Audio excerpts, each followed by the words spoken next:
ရှာခဲ့တဲ့လူဘဝရလာပြီးတော့ဒီ၅ခုတည်းကတစ်ခုမှမရလိုက်ဘူးဒီလိုအနှစ်သာရရှိတဲ့အရာတွေတစ်ခုမှမရလိုက်ဘူးကုသိုလ်ကောင်းမှုလည်းတစ်ခုမှဟောဒီဘက်တွေမလုပ်လိုက်ဘူး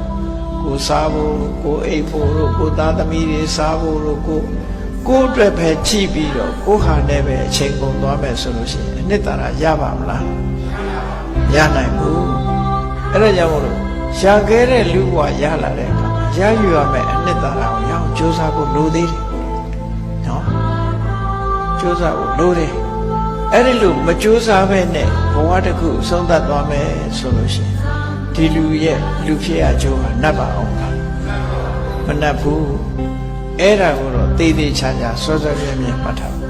မြတ်စွာဘုရားသခင်ကိုရမြတ်ကဟောတယ်တရားဆိုတဲ့ယုံကြည်မှုကိုအကြောင်းပြုပြီးတော့ကုသိုလ်တွေလုပ်ဖြစ်တယ်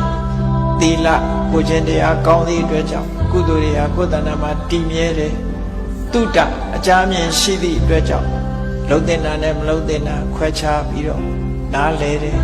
စာကဆွလွတ်မှုရှိတာသည့်အတွက်ကြောင့်ကိုကျိုးရှာတဲ့စိတ်ဓာတ်တွေမရှိဘူးအများအတွက်လှုပ်ဖြစ်တယ်